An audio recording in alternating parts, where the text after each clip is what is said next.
The craziness of Summit Point finally allowed Philip Blake another win, but Alex Gall's second DNF gives Hovdal a whiff of a chance in the last few rounds. Hockenheim presents an unknown being a new track to the series, so will it continue to shake things up like last week? We'll find out soon as we get ready to watch round 9 of the iRacing Kamel GT series, and you'll see it all live here on the Global SimRacing channel. Hi, I'm Joe Peak, and with me in the booth is Adam Lindgren. Behind the scenes is our director, Sean Ambrose, and he's using cameras provided by Dougie Beard. Only the second German circuit on the iRacing service, Hockenheim, was heavily requested. Let's head to our track guide to learn more about it.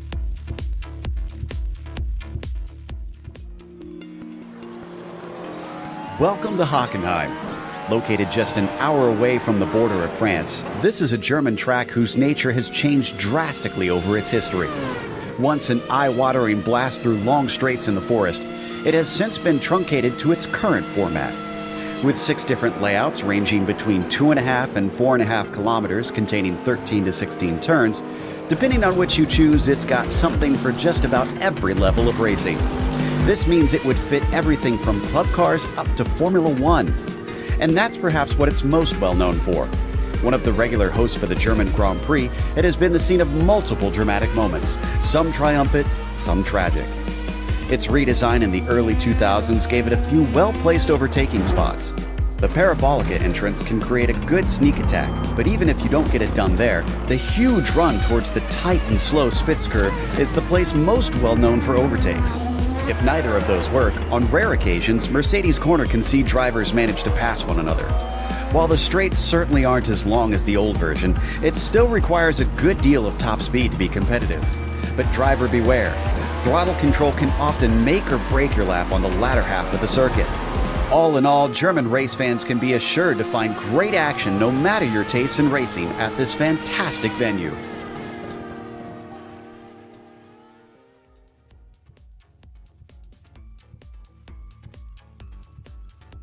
Adam, not only is this a new track, of course, for the Kamel series, but a new layout for us here in the booth. Absolutely, Joe. The Hockenheimring is the newest road course to come to iRacing, as you said, and has long been touted as one of the most challenging road courses in the world.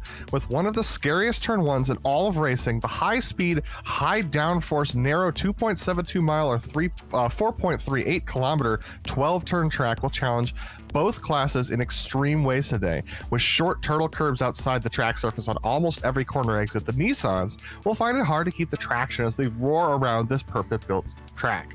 The Audis will likely be better suited for this course due to its start and stop nature that has tended to favor the GT cars historically, with their challenge points being the quick kink of turn 7 and Sud curve to end the lap. Multi-class here is extremely challenging. The track is 2 lanes wide at most places except for the Parabolica and our extra long straight after the hairpin. Pardon me. We also have challenge points being the quick kink of turn 7 and Sud curve to end the lap.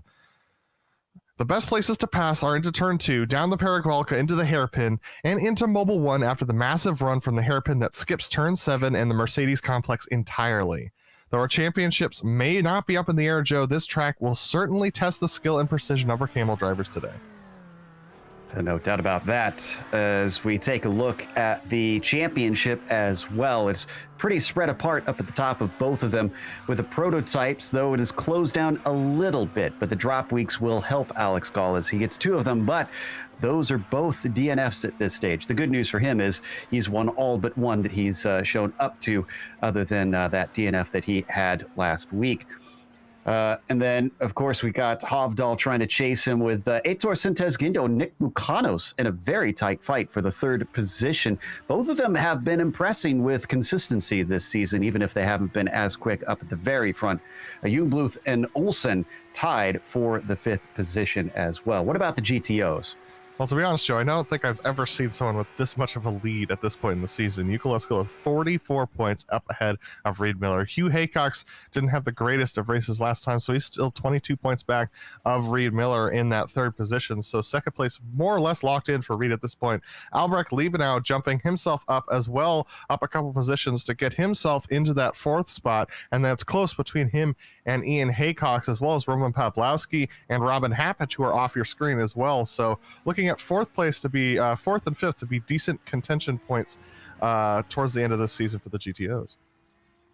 And for today's race detail, we are in round 9 out of 12, as I mentioned, and it is a 40-minute race today. So this is their sprint format. It's an open setup series here. So the drivers will want to try and tweak them to their liking. Could make a difference since it is very cloudy, as you can see, and that will lower the temperature somewhat. There's no fast repairs, and thankfully they've got plenty of runoff and a lot of spaces. So hopefully they won't have to use those. And they have some incident limits where they will get a drive-through at 17 and a disqualification at 25. Don't want to run off the track too much and incur the wrath of the stewards on that one since it is automatic. Now, we are just getting our first few lap times in here in just a moment. Alex Gall setting off on his first flyer. I can report that Laust Olsen actually seemed to have wrecked on his first time out. So I'm wondering if he is down to just his one flying lap here to try and set a good time. Sean Campbell, who is coming off a great race in the Lotus 49s, has taken the provisional pole. Yeah, good for him and for Sean Campbell. Nick McConnell is currently in that second position. Javier Mosquera and Patrick Herring also to the other two drivers who have set times, but now we've got a couple more coming in. Jungbluth in third. We got Ian Haycox who set the first time for the Audis. That is a 1:27.7 for Haycox, but Hugh Haycox actually jumping up to the top of the leaderboard with that next lap. Ben Laughter splitting the two Haycoxes, and Niels Core going up to second now, bumping Ben Laughter. So Hovdal, on the front row for him, so that's looking good. Still waiting for Gall to set a time, and it's a 15.3. That will easily be pole. Very easily be pole for Gall. A great qualifying for him. That's just exactly what we expected. Now, Yuka Leskala coming around the final couple of corners in the Audis as well. Here's Reed Miller, who's going to cross the line and set a 1:26.774. That should be a decent position, fourth place for him, but Yuko just crosses the line now and goes straight up to pole by 0.2 over Phil Lake, who's jumped over to the Audi for this round. So let's see if Lake can make it back-to-back wins, but in different classes. He's second on the timing sheets currently. As did Mukanos wreck there, or did he abandon a lap? I couldn't tell from that camera angle. This is Fabian Jungbluth of our 10 prototypes out here today in a field of, what do we have, 35 or 36? So the poor Nissans are going to be plagued with constant traffic from the other class. Yeah, so this is the first time we've had this happen this season, where the Audis have a massive field advantage over the Nissans, and this actually changes the complexion of the race. You're going to see what happens here, because the Audis are going to get such a big draft down the Parabolica and also from hairpin to Mobile 1. You're going to be seeing a lot of draft passing and a lot of attempts at inside moves here. Mobile 1, though, is a sweeping corner, so it's a little bit harder to effect a pass there. But here's Phil Lake. He drifted through the last couple of sectors, so I don't think he's going to improve that time. He's going to park it right now. This is Avandro Dantas, who is not a driver we've seen in this series this season. He's trying to improve from his 1:28.9, but can't do so, unfortunately. He's going to be down in 19th position. Here's Yuko Leskala, though. He actually blew his corner into turn 2, so we'll see whether or not this improves his time. I wouldn't expect it to, and actually it does. Wow, a little bit faster for him, but he possibly got an off track. No, it does stick, so he moves up to just a little bit over Hugh Haycox, who is able to jump into second place in the GTOs. Mika Tupola is going to complete his second lap, currently sitting 16th in his class. And he doesn't find time, unfortunately, so that's it for his qualifying. Rangel up next with Hovdal. Let's see if he can get onto the front row as he crosses the line. No, he had an off track. He'll have to start from third, which is not going to help his chances on trying to challenge Gall at this race, who he really needs to beat to keep his hopes alive for the championship. Absolutely, but a half-second difference is going to be a big difference around here, especially now for these Nissans. It's definitely going to be all about the traffic management they're going to be the ones who are getting pushed around a little bit this race, and you'll see that complexion definitely change as we get further into this race. There's Avandra Dantas just setting up for a nice photograph on going through the hairpin. Hideki Koivisto, though, headed into this really difficult stadium section here. This is probably one of the most difficult stadium sections in racing, in my opinion. It's just so hard to get to the apex of Sachs there and to be able to chase it all the way through 13 or 14, well, traditional track 13 and 14. I think it's about 10 and 11 on this particular layout. And Koivisto off the final corner, see whether he can improve over 128.327. It's not going to be in the 126 range, but a 127.970. If that lap sticks, that should move him up to about 13. And everybody is done with their qualifying times as Hovdal just getting some practice in, finding the limits of the track here. Only one that has a lap left is Ove Trangrade, but he's just come out of the pits on this one, so I do not think it's going to count, unfortunately. Only 40 seconds left. He wouldn't really be able to complete another one anyways. So our grid is set with a decently sized field and a very unique track layout, probably more in line of what the track used to be like back before it was changed in the early 2000s. And yeah, that one was a non-lap for the number 15. So Trangrade gonna have to start from 13th. That'll be a lot of work for him, who's used to running up within the top 5 here today. Leskala has been on quite a tear this season, having claimed most of the victories, 6 wins out of the 8 rounds that they have completed. As let's see if he can make that 7 out of 9 today. Starting order as the cars start to line up has Alex Gall on the pole. Sean Campbell comes on over and is going to try his hand on another of our vintage cars, starting from 2nd ahead of Matthias Hovdal in 3rd.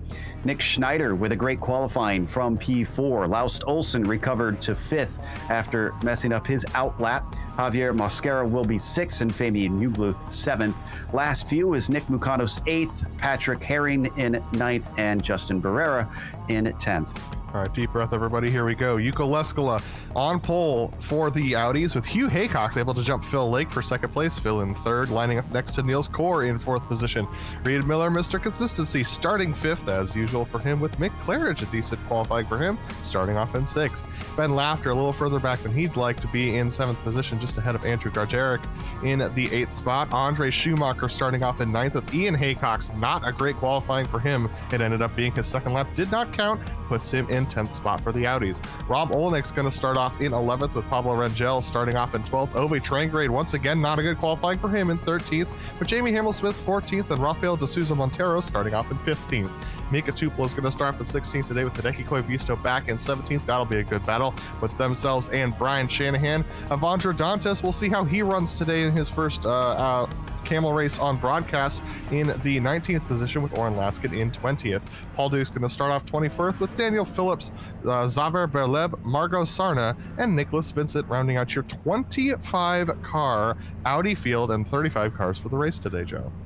Rest your vocal cords for a bit. I'll try and take it until we get to the start here, as we can see just how many are lined up and already raring to go. Mick Claridge in the 4, eager to get rolling, as the Porsche pace car is now on its way. It's a very short pace lap. We start just before that stadium section, and Alex Gall is going to be given control and take the green over Sean Campbell.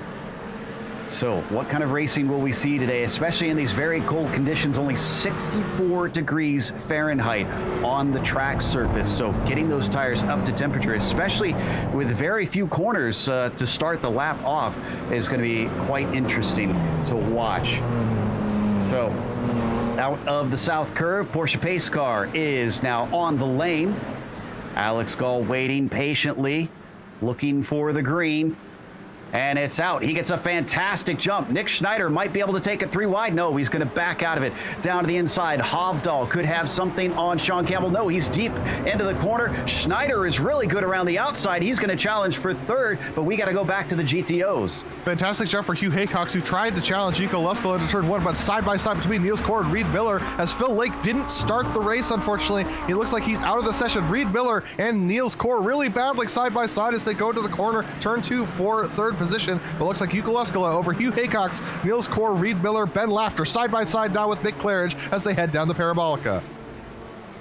Our lead, our nose to tail as that side by side for third and fourth. Schneider trying around the outside of Hovdal, and it looks like he's got the legs behind him.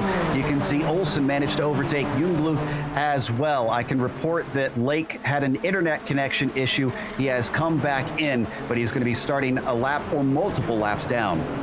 Side-by-side battle between Reed Miller and Niels Kor once again. They're still going at it for third place in the Audis as they head up to Mobile 1. Here's the first attempt at a pass here from the inside by Reed Miller. This is going to be a tough one. Looks like Niels is actually going to give it a little bit of room there, but he's going to be able to carry speed through the outside of the corner, able to maintain that speed as they approach Sachs. He's going to have the inside and the heavy banking. Reed Miller's going to have to back out of that and try and follow him through the final section through Sudker.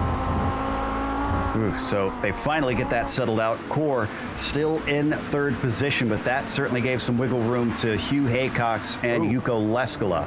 And Joe, we've already had a wreck in the Audi as Rafael de Souza Montero made contact 3 wide as they went through Mobile 1 corner and actually collected a couple of the other cars in the background. No need to go to it now, but looks like he's going to be out of this race early.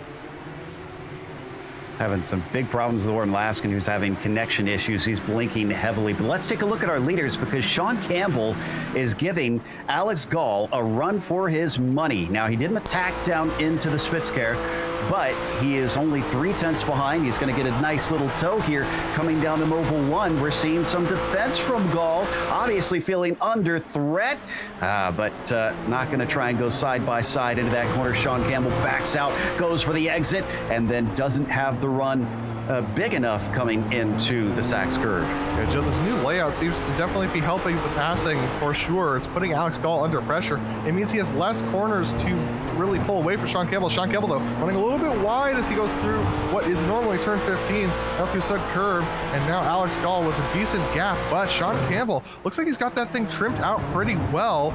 Look at this, both of them going a little bit wide through turn 1. Nice run for Sean. He needs to stay in touch and get a nice exit off of 2 in order to get nice speed down the Parabolica. He's going to late apex it here. Let's see how he does. So as he continues to run right in the tire tracks, let's hold on this just for a second, see if this is enough for him to try and give it a go. Down into the Spitzkehre, he pokes his nose out, but he's not going to make a serious attempt. Could get another shot at things off the corner. And oh yeah, he is still very tight behind. And last time he had a big run with that draft on the number 1 car. And once again, Alex Gall going to try and fend him off. Now he takes it right back to the racing line and almost chops off Sean Campbell, but he could have gone to the inside if he wanted, decided not to. Let's go back to a fight with some of our GTOs. Yeah, we're going to take a look at a replay with Ben Laughter here. He was in a 3-way fight with a couple of the drivers and a couple of other drivers, and I can report that he actually made contact with Andrew Kajarek in a battle for 5th position earlier that lap. So Ben Laughter, who's now in the pits, unfortunately, here's the battle that we were taking a look at while we were watching the battle for the lead in the prototypes. You can see him actually pulling offline there, trying to maintain his speed, but he knows he's got right front damage. Andrew Kajarek actually had a major lockup into turn 2. There you see that damage, and just ended up T-boning Ben Laughter. So Ben was just trying to make it around the track to get back to the pits. Up in the lead of the GTOs, Hugh Haycox is loving this slipstream of this layout. Really is reminiscent of the old Hockenheim. I'm kind of enjoying this. And he's making sure that it's a fight with Yuko, only 3/10 between them. You can see how aggressive he's taking that first curve through Nord curve as they come up to turn 2. And this is what's great about this kind of a circuit. It kind of ends up becoming a little bit of a super speedway for these guys. We talked about Le Mans being a super speedway, but this is they have about 28-ish laps of this particular track. Now, Yuko Leskola with a great exit off of turn 3 and 4. This is going to make him pretty much unattackable as they head towards the hairpin. But if you can keep it tidy through the exit of the hairpin, he's going to have an opportunity as they head towards Mobile 1 because we're not taking the Mercedes complex. And the lap is not very long, so they're already catching the tail end of the GTO cars. Our 2 leaders scything through them at this stage. This has split them up slightly. Looks like Sean Campbell had a rougher time coming through the north curve and has dropped to about a half second back, but we'll see if the slipstream is enough to reel him right back in. Absolutely, and the slipstream really is affecting the battles in the GTOs as well. We're going to take a look at Niels Core and Reed Miller as actually Mick Claridge goes off behind them. He was battling with Rob Olnick, but look at the side-by-side battle. These two guys have been inseparable since the start of the race, and they're starting to fall off the back of Yuka Leskola and Hugh Haycox because they've been battling side-by-side like this. It was a nice side-by-side moment between themselves and also Rob Olnick and Mick Claridge before Mick went off track a couple of moments ago. Yeah, they're 5 seconds behind the top pair, and we're only... this is 6 minutes into it, so that's almost a minute a lap that they've been dropping with as hard as they've been fighting. A poor run through the north curve for Reed Miller. He'll get another chance to try and come back at him out of the Parabolica entry.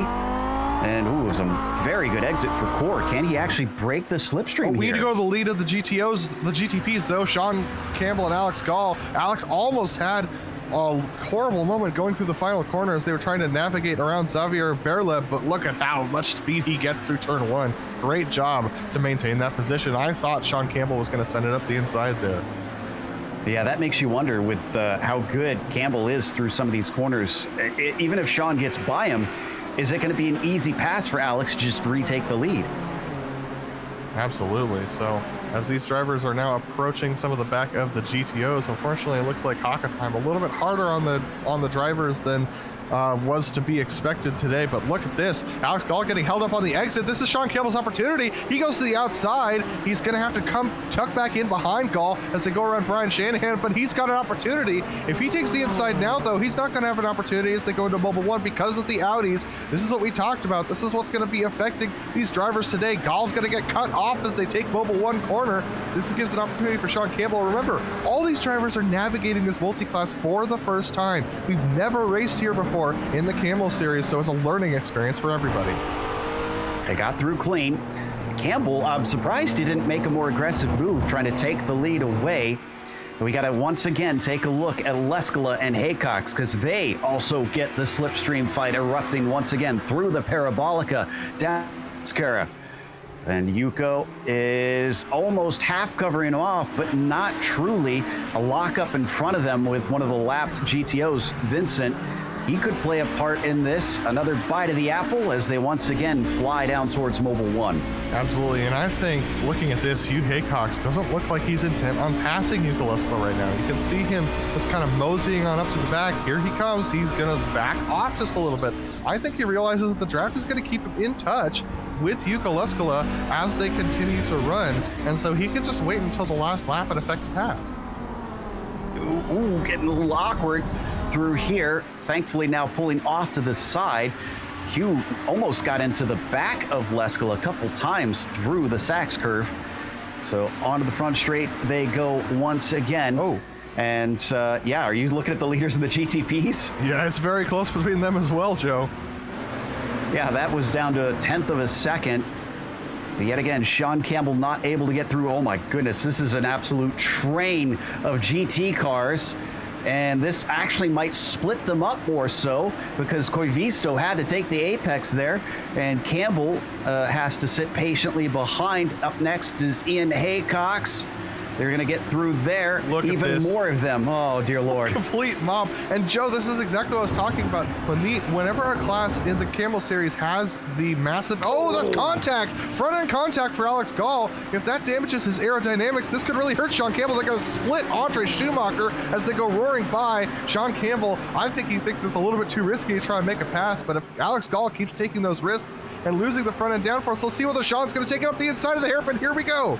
Now he's liking the looks of things, tries to get to the inside, takes the apex away, and if he can get the traction down, he does. He's going to take the lead away. Behind them, a big wreck erupting involving Ian Haycox. And also, the lead of the GTOs just switched. Hugh Haycox has passed Yuka Leskala going into Mobile 1. Oh, and Sean Campbell and Alex Gall are side by side once again for the GTPs. This is cracking off everywhere, Joe. It's going to go right back to Alex Gall, but Olenek and Vincent directly in front of them. They're towards the tail of the field. At least Vincent is. Whoa! Whew, he's going to try to get out of the way of Olenek. Olenek wants the apex. He gives just enough space coming through the south curve, and the two leaders are going to squeak through.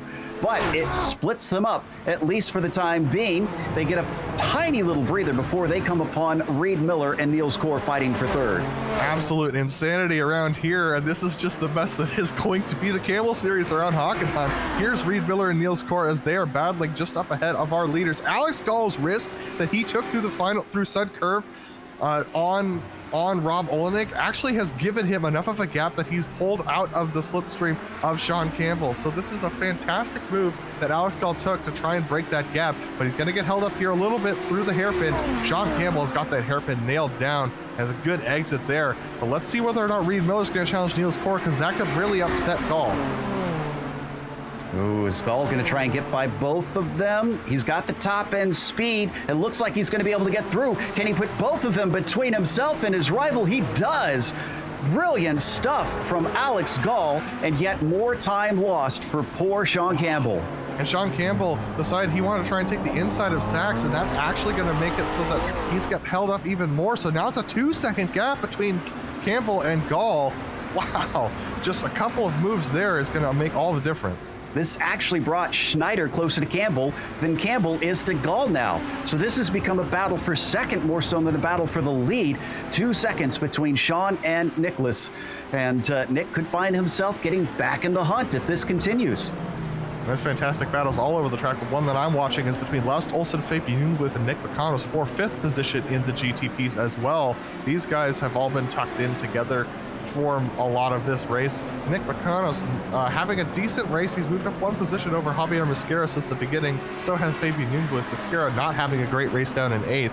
But these guys now starting to catch up to Reed Miller and Niels Core. Hovdahl currently sandwiching between them in 4th position.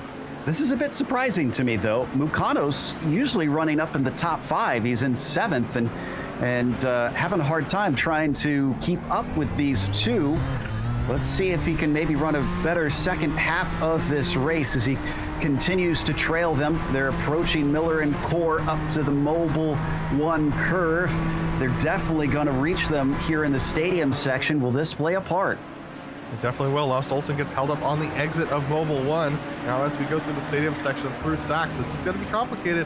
Trying to go around the outside of Sachs. There's no grip out there whatsoever for these drivers. Nick McConnell actually gets held up a little bit by Reed Miller. Reed doing a good job of holding off, but here we go. Fabian Jungbluth right on the back of Laust Olsen. They're going to dive to the inside of Niels Core. Niels is going to give up that apex. I think the Audis could do that safely without giving up too much time. So I think we're going to learn that, but we've had a wreck. Mick Claridge and Andrew Kajarek. Oh no, and looks like Ajdarik is going to come back on track ahead of him. This, this was into the Sachs curve. I think some net code too, side to side between the pair of them. So I wouldn't totally put this one on Mick. And it happens right there while they're behind the Porsche building, unfortunately. But Mick Claridge just gets into the dirt a little bit on the exit of Mobile 1 and ends up sliding into Kajarek. And that's what made the contact. Kajarek was able to keep going, but it looks like Jungbluth has had a problem now. Oh no. And he's behind Mukanos. Not sure if Nick was able to effect a pass or this was a pass. Is he going to be able to hold it back? Hairpin. It looks like he's not going to be able to fight back on it. So I think we've got time for the replay. Yeah, a little bobble off onto the curbs is not going to help Jungbluth. Let's see how this happened. Mukanos now on the charge, trying to fight back through, gets the slipstream through Parabolica into the Spitzkara. And no defense, interesting, from Jungbluth. In fact, he goes a little deep. Yeah, he was trying to defend against Nick McConnell, but unfortunately, Laust also was trying to make the apex of the corner, so he had to take evasive action. As we come back live, that was a sketchy moment from Nick McConnell going to the inside of our leader, Hugh Haycox, pushing him off track. I don't think he was going to like that very much. And Leskala has dropped off the back of him somewhat, 0.7 of a second. Does Hugh legitimately have more pace than the number 3? It's entirely possible, this being a new track for everybody. It's going to be very difficult, but we need to go back to P6 of the GTO. Hideki Koivisto's trying to hold off Ove Trengrade and Jamie Hamill-Smith as they head into mobile, I believe this is through the North one. Curve. Yeah. Ooh, he's very close. Sometimes passes can happen into the Parabolica entry, but I was going to say I wouldn't do it if I was him because the slipstream is going to be so powerful. And in fact, he's going to give one to Jamie Hamill-Smith. Oh, but they had a great exit, did Trangrade and Koivisto, so they're going to stretch away, hopefully keep themselves safe from an attack ahead of them. And a little bit of a look from Trangrade, but can't get by. I think we had some action between Miller and Core. They were side by side on the run to Mobile 1. Absolutely. Reed Miller was able to make the pass on Core. They've been swapping positions all race. It looks like the two of them are very happy to do so. It is bringing them, they're not actually getting any closer to Yuko Leskala or Hugh Haycox up ahead. Yuko, though, because of Hugh getting pushed wide by Nick Makanos, is now within 0.3 of a second of Hugh. Tight fight. And Hugh almost got pushed wide again through turn 1 by Javier Mascara, but as you said, tight fight between the two on screen here. Absolutely, and this is for that final step on the podium. Look how slow they have to take it through the North Curve. They just don't have the grip. And Miller is still keeping charge of that podium position. No, he's not. Niels Core is going to send it deep down into the Parabolica. Oh, so deep that it looked like evasive action there from Miller, but he's better off the exit, using that four-wheel drive to great effect. But he's going to get another try. Niels once again tucking into the slipstream as they fly through the Parabolica, covering off the middle of the track. Miller is going to try and fend him off, but this is difficult through such a tight hairpin. The over-under is so vulnerable, but he gets the great exit, and Miller retains third. Oh, Nick Makanos is unfortunately out of the race. A major front-end damage. Traffic problems. Burleb is unfortunately going to be involved. It starts here. This is through the Spitzkara. And then it comes into the stadium section. Poor Xavier is just going to be in the wrong place at the wrong time here. Yeah, absolutely. And this is just, Mobile 1 is a really difficult place. And they're going to go through this corner. And yeah, it just looks like, oh my goodness. Yeah, side-by-side contact. I don't think he saw Nick Makanos coming, Joe. Yeah, tried to pull over to the racing line, and there was a car there, and that was a big accident. But up at the front, we have Gall ahead of Campbell once again, and Campbell having run him down wants that lead back. They're going to weave their way past a few more of these GTOs. He thinks about it, then decides against it. He'll be able to sneak past Tupola. Yeah, and as we're watching this, the lead of the GTOs is starting to heat up as well. Hugh Haycox and Yuko Leskala nose to tail. Yuko almost tried to make a move into the hairpin. There's just action at the front of the field for both of these classes, Joe, but Yuko has a great opportunity here into Mobile 1. This layout definitely gives some wild racing. Oh, but that was a definite lift. That is Leskala thinking twice about how he wants to play this one out, and he's doing what I think you mentioned earlier, giving it time and waiting till late. Absolutely. It also saves your tires. It saves everything. Look at that. Hugh Haycox off the apex, a little bit of sax, slid it through the corner. If he keeps doing this, he's going to run out of tires before we get to the end of the race. We're not even halfway through yet. Well, we got to go to the leaders because Campbell's got to run. He's going to get to the inside as there's a big lockup of smoke from some of the GTOs in front of them. It clears up in time for these two to get through, and Campbell is now back to the front. Campbell back to the front as they go down, and they're going to approach Mobile 1, and they're going to have Jamie Hamill-Smith, who's in the middle of the track as he's recovering from a wreck. Let's see what happens here. Gall's going to go to the inside. And he's trying to wait patiently for them to go through. Still a sketchy place to be sitting stationary. Thankfully, they both miss him. That may have caused some hesitation as there's drivers trying to lap three wide, and they get through. Rangel and Sarna somehow managed to stay out of the way of our leaders. And, Sean Campbell just sticks up the inside of Andre Schumacher as they go through. This is insane stuff that these drivers are having to do right now. Whew. I don't think I've ever seen three wide through that little chicane in the stadium section. Just wild stuff. as And we looks head like- back that battle for third. Yeah, it looks like Reed Miller has made the pass on Niels Core and gotten around him through the hairpin. So fantastic move from those guys that continue to swap positions. I mean, this is completely insane racing, Joe. I'm not used to Hockenheim being this highly contested when it comes to passing. Well, this will definitely be a note for the future anytime this layout rears its head. As we continue to watch Miller ahead of Core. Let's go to the prototype leaders. Oh, and we're going to have a potential pass down into Mobile 1. Yeah, Gall got held up by Rafael de Souza Montero, and here we go. Sean Campbell looking at the inside. He backs out of it, though. Alex Gall using that downforce to go around the outside and retain the position. These guys are not done battling yet. I think everyone's excited about how much we can pass around here right now. By the way, we still have half the race left.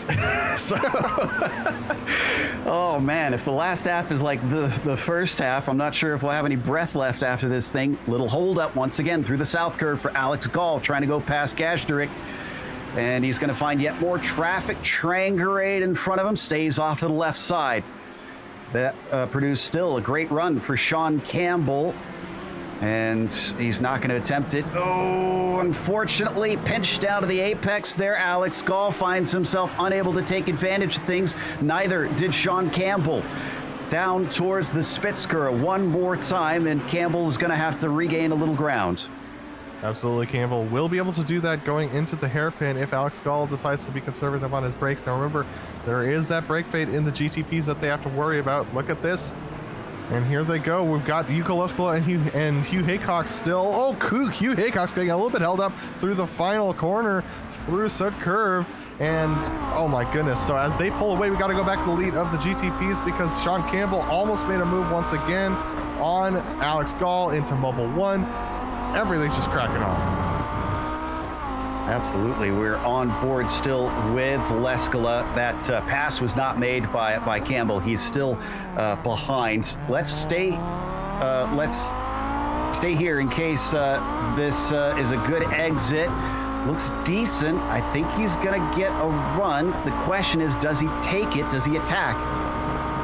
He's not going to take it into this corner. I think he's going to wait until he gets after the hairpin. He's going to take a little bit of a look to try and get Hugh Haycock to break early. You saw him lift there to make sure he doesn't overshoot the corner. He gets a nice apex here, but Hugh Haycock has just been flooring it out of the corner. But here we go. A great run opportunity for Yuka Leskala. Let's see whether or not he can make the move or whether he chooses to make the move up to the inside of Mobile 1. Reed Miller, unfortunately, has had a wreck. Oh, no. Oh, this was a late. He took it too deep into the hairpin, Joe. It's so easy to do this. I actually did the laps in the F1 cars for the track guide, and let me tell you, it is incredibly tough to spot your brake markers, even with those marker boards to the outside. Yeah, and there you see he takes it at about the 200 board and just locks up the rear right, and that sends him deep into the corner. Niels Core says thank you very much and swaps him over. So that'll allow Niels Core to once again claim third, but I have a feeling that position will change many more times throughout these remaining 16 minutes of the race. Closest is still between Leskala and Haycock's, only split by a mere 0.3 of a second. And this is Yuko's best opportunity he's had. He might be able to take the opportunity into the hairpin, but he backs out of it again. I think he's content to sit behind here right now. Oh, this gives us a chance to check on Campbell. Campbell's actually got a great run here because it was a checkup for Gall trying to go past Miller. Squeeze him. Nope, gives him a little bit of room. I was going to say, I don't think these guys play like that. He's not going to box him in, but he wasn't. Oh, maybe he went too far to the outside. He looked quicker and then suddenly lost speed. It's entirely possible that these guys are happy to just sit behind because that means they get to control when they make the pass because of the amount of speed and draft that we have at this track. But I don't know, if I was Campbell, I'd be trying to take this opportunity, the opportunities that are given to me to make the pass and to be able to control my way through traffic. But we know that Campbell has started a little bit more with traffic than Gall today. Yeah, I'm with you, honestly. I feel like as easy as it is to pass, you gotta get that track position just to play it safe. Yeah, and especially in multi-class, Joe, like you can't you don't know when you're going to get split up from the driver ahead of you. So I would much rather be in front and be able to figure out how that split's going to happen and try and control the traffic than to sit behind a guy and think that I can make a pass on the last lap and then get split up from him and lose that opportunity. We see it all the time in NASCAR when it comes to Daytona and Talladega with the draft packs. By the way, perfect storm is kind of brewing. Oh, here we go. It looks like Leskala is interested in trying to get this one away here. No, backs out of it and then cuts back across. Now, they are being approached by the GTP lead, so both battles are going to find each other. The big question is, will it be in a safe section such as here, or will it be through the stadium? Well, okay, so we got Margot Sarna, who's actually going to pull over and let these guys go by. Yuko Lesko looking up the inside, this time a Mobile 1, backs out of it again. He's just trying to get Hugh Haycox to make a mistake, and Hugh actually is making a couple of mistakes here. But here we go. Alex Gall, Sean Campbell coming up right behind him as they go through socks. Ooh, it's not going to be in the best of spots, but I think the front stretch should be a little easier than most. The real question is, can Campbell also sneak past the pair of them the same time that Alex Gall does, or is he going to be stuck behind for a corner? Ooh, he actually might get a shot and try to take the lead as we go 3 wide down the front stretch. He thinks about it, then he backs away. Yuko tried to take an opportunity through that as well, but turn one's just not a great place to pass. Now this is going to split them all up a little bit. Sean Campbell back to a second because he had to take turn one so shallow. Yuko Leskola as well fell off the back of Hugh Haycox a little bit, but Hugh takes turn 2 a little bit too deep. This might give an opportunity to Yuko again, but knowing Yuko, he's probably not going to try and make the pass right now. You know, the other thing is that I don't know if we could tell it from that angle, but from my view, Campbell was mega loose coming through the north curve, and I think that's also what lost him time. You're right. It seems that Leskala is happy to just wait and ride the slipstream of that number 3. It's just not my philosophy. I'm the kind of guy who likes to lead from the front and try and determine the pace of the race that way. But I mean, it's entirely possible that Yuko Leskola, I wouldn't expect Yuko Leskola to short fill, considering the fact that he's accustomed to leading by 10-20 seconds at this point in the race. But you can see he's putting pressure on Hugh Haycox. He's actually looking at the inside of socks a little bit. It's just fascinating to me that like he's putting this much pressure through the twisting sections, but then when it comes to the draft pass opportunities, he doesn't take them. So it's just an interesting philosophy here.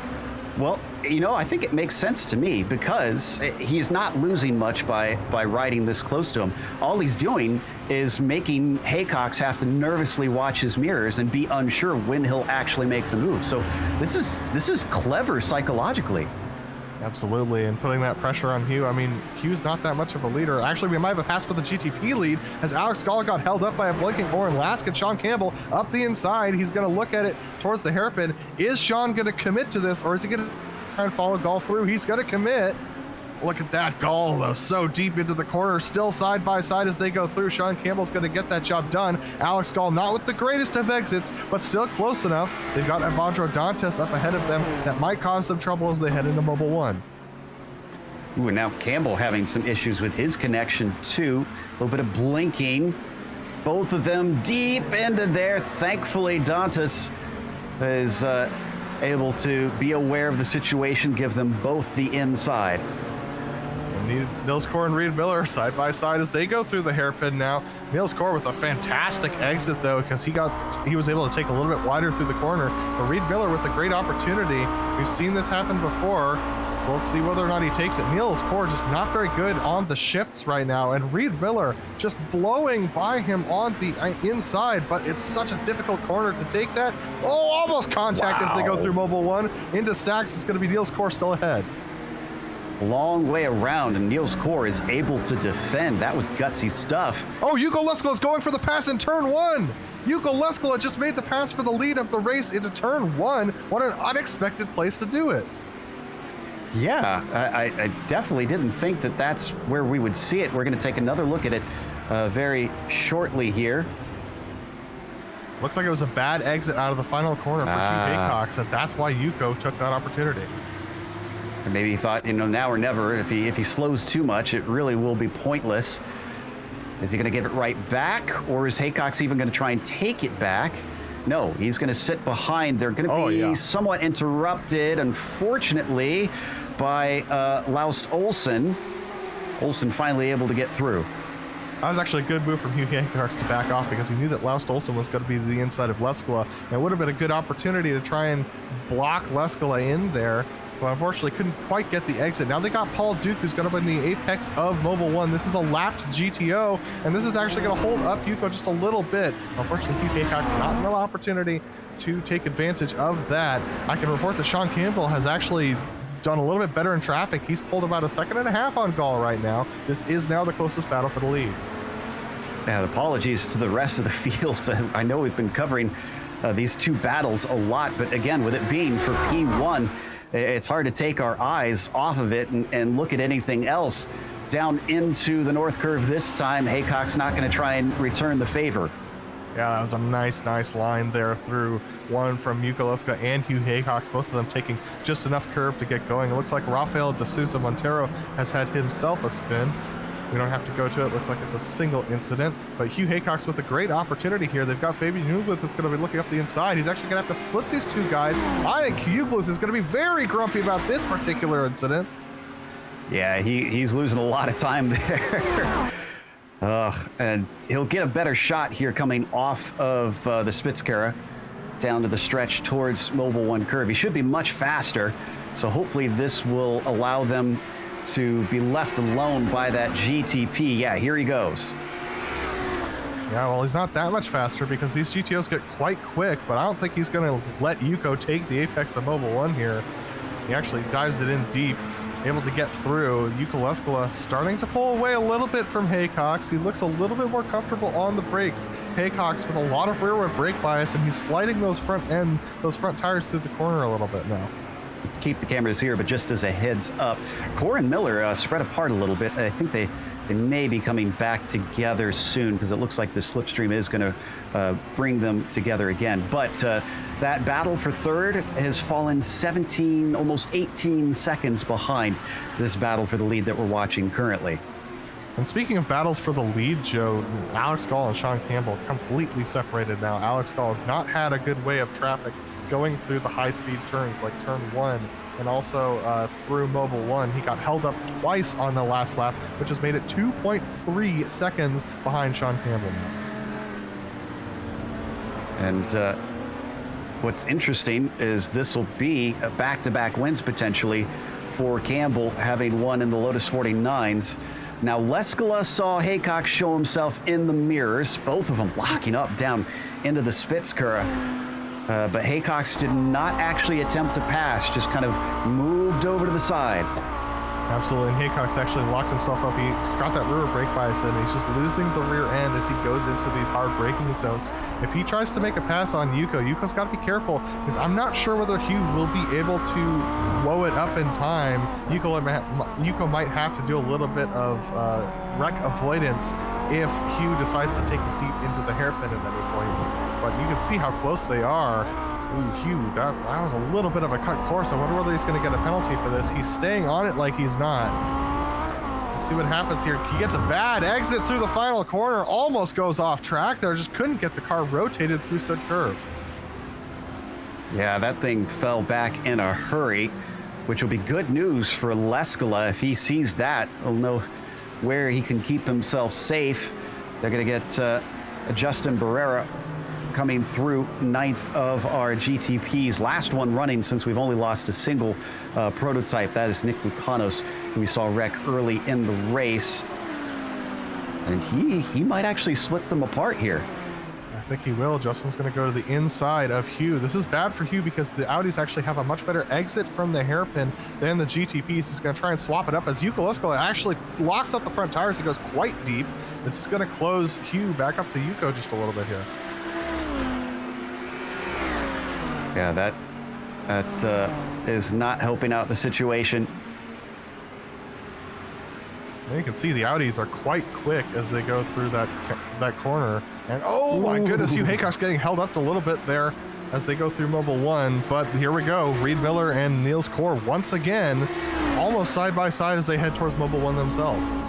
Oh, that was close. Goodness. Miller, weaving back and forth, making Miller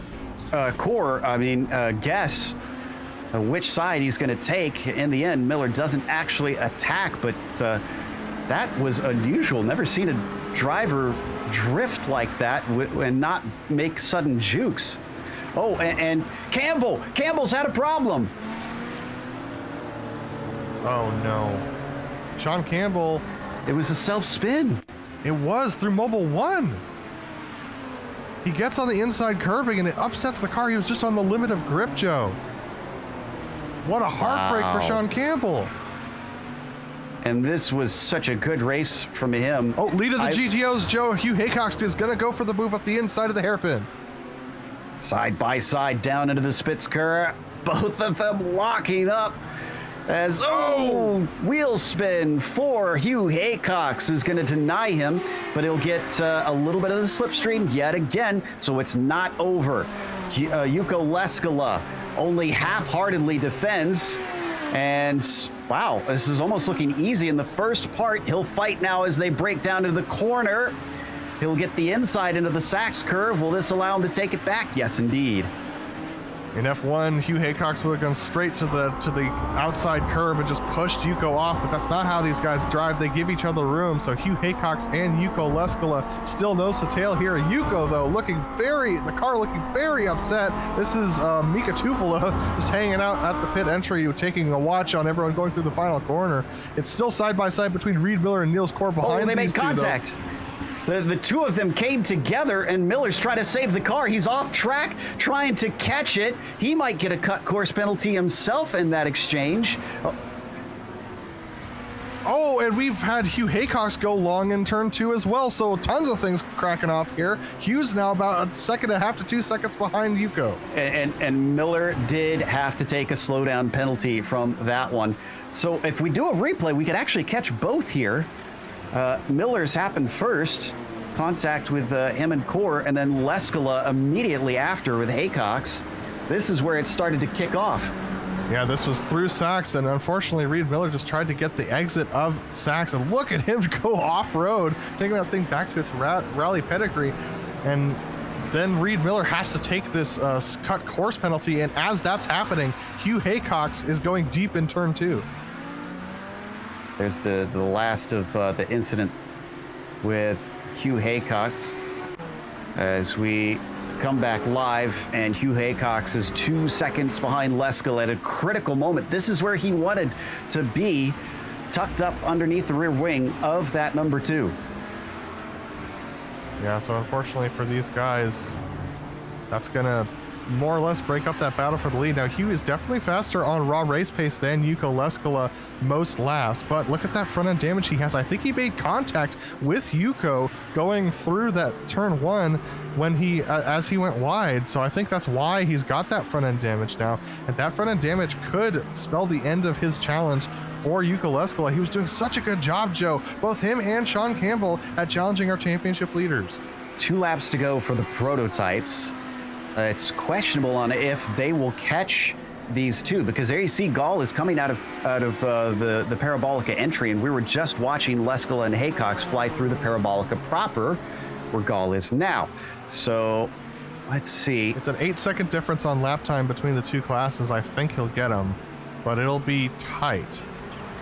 So that would deny them one fewer laps for Yuko and Hugh to have this battle if he catches up.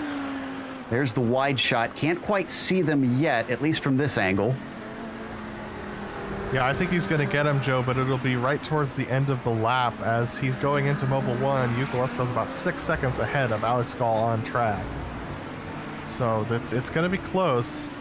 I think Hugh Haycox just has unfortunately lost his opportunity, Joe. Yeah, I think you're right. Unless traffic or a mistake from Yuko will allow him to gather some of that back up. Now you can see our leader taking the white flag, Alex Gall, through the north curve, and he will absolutely have to pass both of them. He does not have enough time back to Campbell to slow up and let them take an extra lap. Yeah, so here he goes past Hugh Haycox, lapping Hugh Haycox, means Hugh lost his opportunity to catch back up to Leskala. So unless there's contact between our 2 leaders of the classes, Both Yuko and Alex have got this one in the bag, and Alex Gall set the fastest lap of the race the last time around, Joe. 5 wins for Alex Gall, 2 no scores, and 1 second place. Count for his other races, but Alex has been wicked quick. And for the final lap, as he continues to close on our other leader, we're going to have both of the wins come back to back. Down through Mobile 1, there's the pass, meaning this is now officially the last lap for Yuko Leskala. Alex Gall, what can you say about a man who is certainly on his way to a championship if he keeps this up? Out of the South Curve, the number 1 car is going to finish P1 here today in our first visit to Hockenheim for the Kamel GT Series. Another win as well for Yuko Leskala right behind him, continuing his dominance. Cora and Miller are still very, very close to one another as they go through socks. Let's see whether Reed Miller decides to try and make a late lunge into Sud Curve. It's very challenging to do around here. He's going to take it deep, a little bit too deep, locks it up. He's not going to be able to get the rotation. Niels Kor is going to round the final corner, put that thing on the final step of the podium. Reed Miller just outside in 4th. We still got a battle between 6th and 7th. Koivisto and Trangarade are the ones that are fighting for this one. Looking around the outside, this will be a real power move if he can pull this off, and he's almost got it. He's got a nose in. He's going to try and hold on to it. It starts to slip out through his fingers and into the South Curve. He's once again behind. I don't think he's going to have anything from here. He doesn't quite have the drive off of that damaged left front for Ove Trangrade. Hideki Koivisto is going to take 6th with Ove Trangrade in 7th position. That's the last of our battles. So I believe we are going to take a break. We'll come back with the official results as well as driver interviews, so don't go away.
Welcome back to Hockenheim. Our first time running the outer layout here at this track has shown itself to be an exciting one. Alex Gall took the victory here in the Kamel GT Series ahead of Sean Campbell. It was 0.8 of a second between them, and there wasn't that much more between them for most of the race. It was a mistake from Sean that threw away the win for him late in the race today, unfortunately. Nick Schneider was third. He briefly was looking at trying to challenge challenge them, but just couldn't keep the pace with those two. Matthias Hovdal, who was fighting for the championship, lost a lot of points to his rival Gall, who won today with his 4th place. Laust Olsen was a P5 with Fabian Jungluth in at 6. You've got Javier Mosquera finishing 7th, Patrick Herring in 8th, a lap down, with Justin Barrera also a lap down in 9th. And Yuka Leskala takes yet another win, 7 on the season for him, over Hugh Haycox. Hugh, who challenged him all day, unfortunately just got it wrong through turn 1, ended up making contact with the back of Leskala and lost his opportunity, and ended up finishing 2 seconds behind. Niels Kor is able to take it over Reed Miller after they made contact through socks on the second to last lap. Then Reed Miller coming home in the 4th position, just off the podium. Rob Olenek able to get 5th spot today, up 6 positions from his starting spot. But Hideki Koivisto, our biggest mover of the day, up 11 spots, puts himself into 7th place. Ovi Tranger, a good recovery from him, up to 8th as well, with Pablo Rangel not having the greatest day, but able to make it up to 9th. Jamie Hamill-Smith on 10th position. Andrew Kajarek, after making contact with Ovi Tranger early, comes home in 11th, with Rafael de Souza Montero coming home in 12th position. Mick Claridge couldn't quite recover from his own off track early on through Mobile 1, comes home in 13th position, with Bandro Dantes in his first race on the broadcast coming home in 14th. Mika Tupola in 15th position, with Brian Shanahan's 16th spot. Phil Lake, after starting from the pits, able to climb up to 17th, but unfortunately that disconnect really bit him in the butt for this challenge for the lead.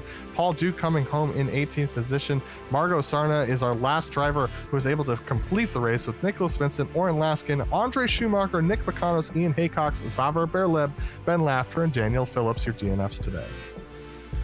And it looks like we've got our winner ready to talk to us, Alex Gall. Yet another victory this season. Alex, this time, you had your work cut out for you. Yeah, well, Sean deserved the win, and I knew he was going to pass at some point, which he did when I was kind of stuck before Oren having a bit of blinking issues. And I mean, I thought it was kind of over, but he spun because he had a loose setup, I guess. I mean, I'm very lucky. He kind of deserved it, so yeah. Well, before that, though, you and him had quite a bit of back and forth. How powerful was the slipstream? Could you pretty easily overtake him when you wanted, or was it something you really had to set up? Depends on the weekend. Also, I was running a bit more trimmed out. I think I had a bit better top speed than him. He had the better handling. So at some point, if we could crossover in the hairpin, if I was below 0.3, I could easily get back to him, and he would kind of let me go because he knew I was opening up in traffic, and that's probably the best decision because I'm confident in traffic, and it was maybe less since I did the race yesterday. And yeah, I think his strategy was just to stay behind and at some point at the end try to do something, which he could because the straights are very, very long.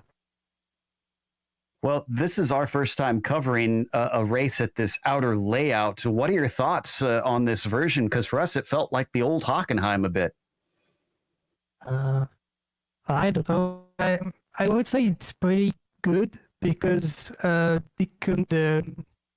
compromises in the setups were not too bad, and the wing kind of worked everywhere, and you don't really have problems in the corners.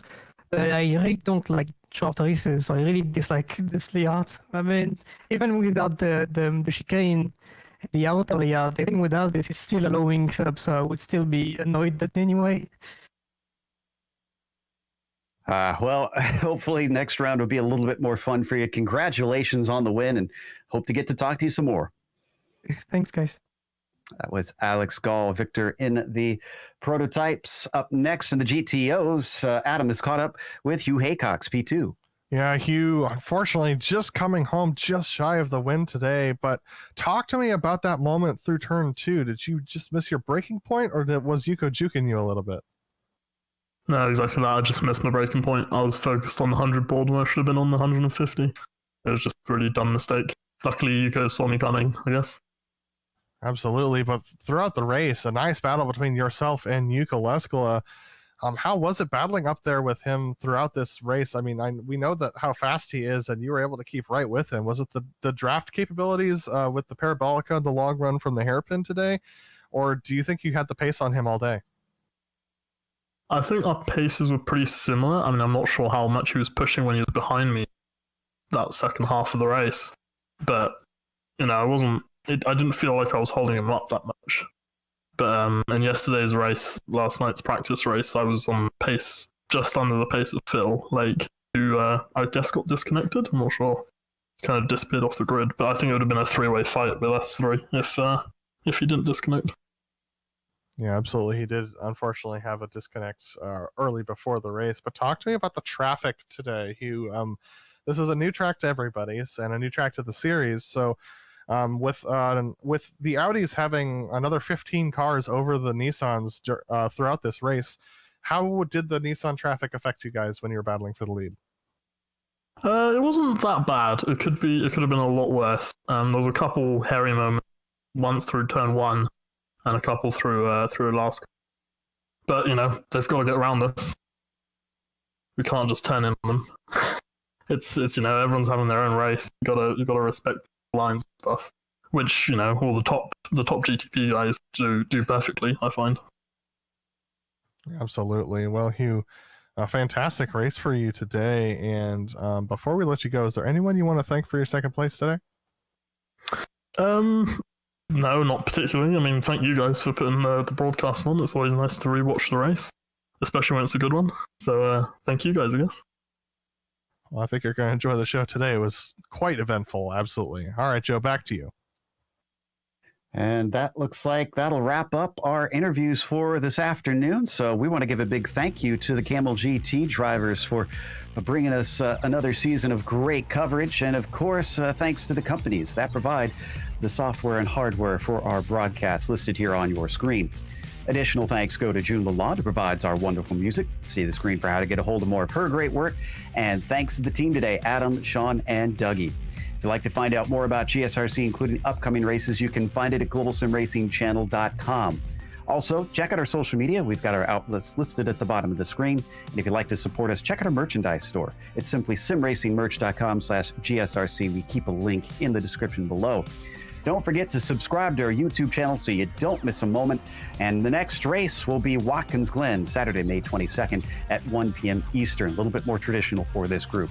We have upcoming races for other series listed on the screen, so check those out and mark them down on your calendar, including a special event later this evening. The Vet Motorsports Charity Race will be at Laguna Seca at 7 p.m. Eastern. 3 different classes racing in that. Until next time, race clean, race hard. We'll see you on the track.